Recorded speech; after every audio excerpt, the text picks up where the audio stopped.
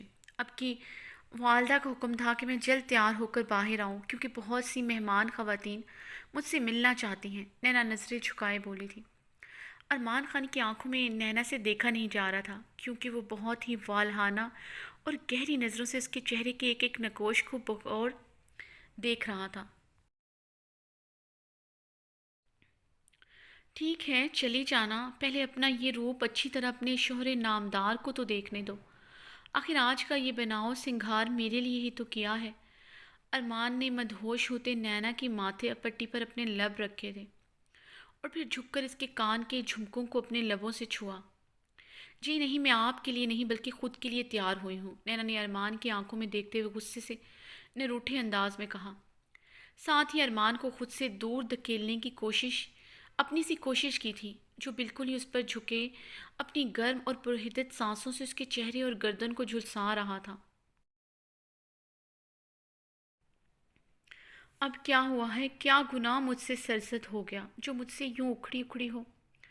ارمان خان نے مدہوشی کے عالم میں نینا کے گلے میں پہنے ہوئے چوکر پر اپنے لب رکھے تھے۔ اس کی آنکھوں کا رنگ نینا کی قربت، نینا کے بدن کی خوشبو سے سرخ اور خمار آلود ہو رہا تھا۔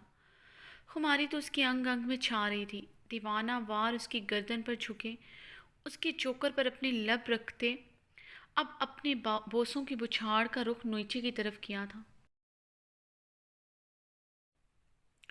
اسے احساس ہوا تھا کہ اس سے بہت بڑی غلطی ہو گئی ہے۔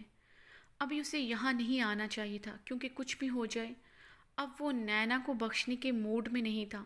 اس کا سجا سنورا روپ وہ پوری طرح تہس نہس کر کے اس کے بکھرے سسکتے وجود کو اپنی باہوں میں سمیٹنا چاہتا تھا۔ ارمان مدہوش ہوتے نینا کے لبوں پر جھکنے لگا جب نینا نے غصے سے ارمان خان کو خود سے دور دھکیلا۔ میرے پاس مت آئیے گا، اور آج تو بالکل بھی نہیں۔ کیا سمجھتے تھے آپ میرے لیے برائڈل ڈریس بھیجیں گی اور میں آپ کو تیار آپ کے لیے بنی سنوری ملوں گی؟ اگر ایسا سوچتے ہیں تو یہ آپ کی بھول ہے۔ آج میں کمرے میں نہیں آؤں گی، چاہے کچھ بھی کر لیں، آج میں کمرے میں نہیں آؤں گی، نینا غصے سے مگر دبے دبے لہجے میں چلائی۔ ارمان خان نے اپنی خمار آلود اور الجھن بھری نگاہوں سے نینا کو دیکھا تھا۔ ارمان کی نظر اس کے چہرے سے ہوتی ہوئی اس کے سراپے پر پڑی تھی۔ ارمان خان کا رنگ متغیر ہوا تھا۔ یہ وہ ڈریس نہیں تھا جو ارمان نے نینا کے لیے بھیجا تھا۔ ارمان نے جھبڑے بھینچتے ہوئے خود پر قابو پاتے ہوئے ایک بار پھر سے نینا کو دیکھا جو کسی اور ڈریس میں ملبوس تھی۔ بلا شبہ وہ اس ڈریس میں بھی خوبصورت لگ رہی تھی، بلکہ قیامت ڈھا رہی تھی، مگر یہ وہ ڈریس نہیں تھا جو ارمان خان زادہ نے بہت بڑے ڈیزائنر سے اسپیشل اس کے لیے لاکھوں کا بنوایا تھا۔ سب سے بڑھ کر ارمان خان زادہ کے بہت سے جذبات احساسات اس ڈریس کے ساتھ جڑے تھے۔ یہ تیسری دفعہ تھا جب نینا اس کے احساسات، اس کی خواہشات کا بری طرح قتل کر چکی تھی۔ اپنی شادی کی پہلی رات بھی وہ نینا کو سرخ ڈریس میں دیکھ کر پاگل ہوا تھا، اور نینا اس سے لڑ کر، اسے ہوس کا مارا کہہ کر، اس کے ارمانوں کا خون کر کے اسے خود سے دور کر چکی تھی۔ ریڈ ڈریس میں صفدر کی بہن کے نکاح سے واپسی پر بھی نینا پھر سے اسے خود سے دور کر کے اسی اذیت سے دوچار کر گئی تھی۔ اور شہر میں جب اس نے نینا کے لیے بہت مہنگا اور جدید ڈریس آرڈر کروایا تو نینا اسے جلا چکی تھی، اور جب سب کچھ ان میں ٹھیک تھا اس نے کل پھر اس کے لیے ریڈ برائڈل ڈریس آرڈر کیا تھا، اور آج پھر اس نے وہ نہیں پہنا تھا۔ بات صرف ایک ڈریس کی نہیں، اس کی پسند اور خواہش کی بھی تھی، جسے اس نے بڑی آسانی سے پس پشت ڈال دیا تھا۔ کل رات کتنی ہی دفعہ اس کی آنکھوں کے پردے پر اس ڈریس میں سجا سنورا سراپا لہرایا تھا۔ اس کی آنکھوں کے سامنے اس کی شبیہ آئی تھی۔ وہ اپنے دوستوں کے ساتھ ہوتے ہوئے بھی وہ ان کے ساتھ نہیں تھا۔ نینا پوری طرح اس کی حواسوں پر چھائی ہوئی تھی، مگر آج پھر اس نے بنا کسی وجہ کے اس کی خواہش کو رد کرتے ہوئے بڑی بے دردی سے اس کے احساسات کو کچلا تھا۔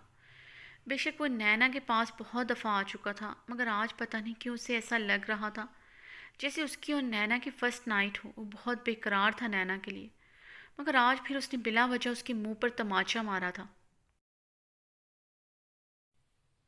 ارمان خان غصے سے اس پر نگاہ ڈالتا، اسے دروازے سے پرے دھکیلتا، دروازہ کھول کر تیزی سے کمرے سے باہر نکل گیا تھا۔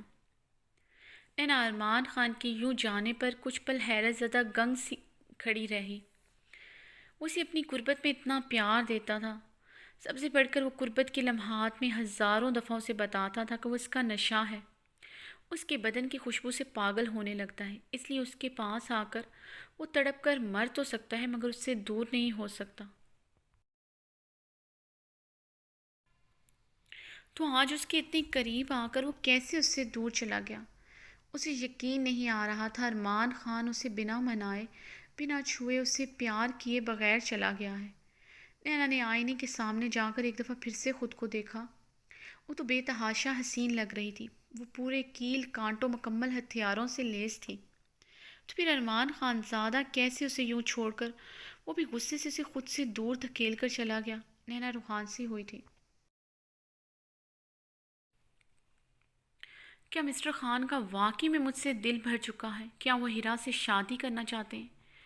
نینا نے ہمیشہ کی طرح اپنی عقل کو استعمال کیا تھا، جو ایسے موقع پر تو وہ کچھ زیادہ ہی استعمال کرتی تھی، اور اس نے خود کیا کیا تھا اسے ہمیشہ کی طرح یاد نہیں تھا۔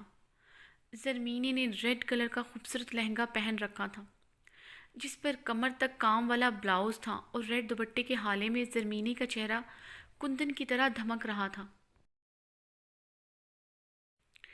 ماتھے پر بندیا اور سائڈ پر جھومر سجائے، گلے میں ریڈ سٹون سے بھرا نیکلس پہن رکھا تھا جو اس کی نازک گردن پر بہت جچ رہا تھا۔ ناک میں بڑی سی نتھ پہن رکھی تھی جس میں ریڈ کلر کے چھوٹے چھوٹے موتی تھے۔ زمینیں بے حد خوبصورت لگ رہی تھی، ٹوٹ کر روپ آیا تھا، جو دیکھتا تھا اس کے معصوم حسن کی تعریف کیے بغیر نہیں رہ سکتا تھا۔ زرمینی نے اس سے پہلے کبھی میک اپ اور اتنا ہار سنگھار نہیں کیا تھا، اور آج جب کیا تو اس کا حسن اچھی اچھوں کو مات دے رہا تھا۔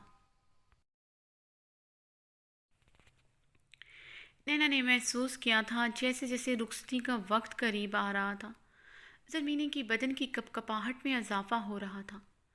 نینا نے زرمینی کے ہاتھوں کو دیکھا جو مسلسل گود میں دھرے کانپ رہے تھے، جس کی کپاہٹ زرمینی بامشکل چھپانے کی کوشش کر رہی تھی۔ تمام رسمیں ختم ہو گئی تھیں۔ کھانا کھا کر بہت سی خواتین اور مردان خانے میں موجود مرد حضرات اپنے گھروں کو چلے گئے تھے۔ بس اب زرمینی کو اس کے کمرے میں پہنچانا تھا۔ اس وقت رات کے 8 بج رہے تھے۔ زرمینی دن سے اتنا ہیوی ڈریس پہن کر پوری طرح تیار اپنے کمرے میں بیٹھی کافی تھک چکی تھی۔ وہ جانتی تھی ابھی اس ستمگر نے بھی اپنا حق پوری رات اس سے اچھی طرح وصول کرنا ہے۔ یہ خیال آتے ہی زرمینی کے ماتھے پر پسینے کی بوندیں چمکی تھی۔ ہیرا اور راحیلہ خانم ابھی تک اسے اس کے کمرے میں نہیں لے کر گئی تھی، اور نہ ہی راحیلہ خانم نے ایسا کچھ کہا تھا۔ وہ تو پوری طرح لا تعلق ہو کر بیٹھی تھی۔ وہ نینا کو جب جب دیکھتی ان کے اشتعال میں اضافہ ہی ہوتا۔ نینا کی کمرے میں موجودگی کے بنا پر راحیلہ خانم اور ہیرا نے زرمینی کے کمرے میں جھانک کر بھی نہیں دیکھا تھا۔ نینا صبح سے ہی زرمینی کے ساتھ تھی۔ ارمان خان پر غصے کی وجہ سے وہ زرمینی کے ساتھ ہی رہی تھی، اور اب اس کا زرمینی کے کمرے میں ہی سونے کا ارادہ تھا۔ اب گینا خانم کے کہنے پر غنچہ اور گلبانو زرمینی کو اس کے کمرے میں پہنچانے جا رہی تھی۔ زرمینی کانپتے بدن کے ساتھ اٹھی تھی۔ نینا اس کی بدن کی کپکپاہٹ اور خوف محسوس کرتے ہوئے اس کے ہاتھ کو تھاما تھا۔ کیا ہوا زرمینی، تم ٹھیک تو ہو؟ زرمینی کی آنکھ میں آنسو دیکھ کر نینا نے پوچھا۔ کچھ نہیں بھابھی، وہ بس ایسے ہی، زرمینی نے کہتے ساتھ ہی دیوار کا سہارا لیا تھا۔ اسے زوردار چکر آیا تھا۔ نینا نے جلدی سے زرمینی کو بازو سے پکڑا، ورنہ وہ بری طرح زمین بوس ہو جاتی۔ نینا اس کا بھاری لہنگا اٹھانے میں اس کی مدد کرتے ہوئے اسے خود باسط خان کے کمرے میں لے جانے لگی۔ غنچہ اور گلبانو زرمینی کو اس کے روم میں بٹھا کر چلی گئی۔ نینا زرمینی کی طبیعت کا احساس کرتے ہوئے سائڈ ٹیبل پر پڑے جگ سے گلاس میں پانی انڈیل کر دیا اور اسے ریلیکس ہونے کو کہا۔ نینا زرمینی کے روم کا دروازہ بند کرتی باہر آئی ہی تھی کہ باسط خان اور وہ آپس میں ٹکراتے بچے۔ نینا نے بروقت خود کو سنبھالا تھا، ورنہ وہ باسط خان کے سینے سے ٹکراتی۔ نینا نے پورے اعتماد سے باسط خان کو مسکراتے ہوئے دیکھا۔ کیسے ہیں مسٹر باسط خان؟ نینا نے خوشگواری سے باسط خان سے پوچھا۔ باسط خان تو ٹرانس کی کیفیت میں نینا کو دیکھ رہا تھا، جو اتنی بنی سمری اس کے سامنے کھڑی تھی۔ اس کا حسن باسط خان پر بجلی بن کر گرا تھا۔ میرون کامدار دوپٹے کے حالے میں ماتھا پٹی لگائی اس کا چہرہ جگمگا رہا تھا۔ باسط خان نے آج سے پہلے اسے اتنا تیار نہیں دیکھا تھا۔ باسط خان چاہتے ہوئے بھی اسے نظریں نہیں ہٹا پا رہا تھا۔ وہ جانتا تھا نینا اب ارمان کی بیوی ہے، مگر وہ اس دل کا کیا کرتا جو اسے بھول نہیں پا رہا تھا۔ بلا شبہ نینا واقعی میں آج بہت خوبصورت لگ رہی تھی۔ میں ٹھیک ہوں، آپ کیسی ہیں مس نینا شاہ؟ باسط خان کو اسے ارمان خان زادہ کے نام سے پکارنا پسند نہیں تھا۔ اسی اثناء میں ارمان خان زادہ اپنے کمرے میں جانے کے لیے اس کی طرف آیا تھا۔ باسط خان کے کمرے کے باہر نینا اور باسط خان کو کھڑا دیکھ لیا تھا۔ نینا یوں بنی سنوری کھلے منہ کے ساتھ اپنی پوری رعنائیاں لیے باسط خان کے سامنے کھڑی مسکرا رہی تھی، اور باسط خان بھی مسکراتے ہوئے سے کچھ کہہ رہا تھا۔ ارمان خان زادہ کے پورے بدن میں غم و غصے کا طوفان برپا ہوا تھا۔ دل میں بھانبڑ چلے تھے۔ پورے بدن کا خون ارمان خان زادہ کی آنکھوں میں سرخی بن کر اترا تھا۔ دماغ کی نسیں پھٹنے کے قریب تھیں۔ اس کی بیوی آج پھر اس کی کسی بھی بات کو خاطر میں لائے بغیر اسی کی کزن کے سامنے کھڑی اپنے حسن کی نمائش کرتے ہوئے اسے تیش و عالم میں مبتلا کر چکی تھی۔ آج وہ کتنی حسین لگ رہی تھی۔ وہ نہیں چاہتا تھا آج اس کے چہرے پر کسی بھی غیر مرد کی نظر پڑے۔ وہ بالکل سمپل بھی ہو تو وہ برداشت نہیں کر سکتا تھا کوئی بھی اسے دیکھے۔ آج تو اس کا حسن عابد و زاہد کو ڈگمگا سکتا تھا، اور سامنے والا تو باسط خان تھا جو اس کی بیوی سے شادی کرنے کا خواہش مند تھا۔ خانزادہ خون میں فشار بلند ہوا تھا۔ ارمان خان زادہ گلے اور ماتھے کی پھولی ہوئی رگوں کے ساتھ نینا کی طرف بڑھا اور باسط خان کو سرخ آنکھوں سے گھورتے ہوئے نینا کے ہاتھ کو اپنی وحشی گرفت میں لیا تھا۔ ارمان خان کی حالت دیکھ کر باسط خان کے چہرے پر استہزائیہ اور دل جلانے والی مسکراہٹ دوڑ گئی تھی۔ وہ اچھی طرح جانتا تھا ارمان خان زیادہ کیا محسوس کر رہا ہوگا۔ اس کی جگہ پہ اگر وہ خود ہوتا تو اپنی عورت کو زندہ ہی زمین میں گاڑ دیتا۔ ارمان خان زیادہ جبڑے بیٹھ کر خود پر قابو پاتے ہوئے نینا کا ہاتھ دبوچے اسے ایک کمرے میں لے جا چکا تھا، مگر باسط خان ابھی بھی اسی لمحے اسی پل میں خود کو جکڑا محسوس کر رہا تھا۔ نینا کے حسن اور نینا کی کاجل سے سجی ہیزل گرے آنکھیں باسط خان کے دل کی دنیا میں تہ بالا مچا چکی تھیں۔ باسط خان باہر کھڑا بھول ہی چکا تھا کہ اندر ایک معصوم دل اور خوبصورت وجود اپنے انگ انگ کو سجائے اس کا انتظار کر رہا ہے۔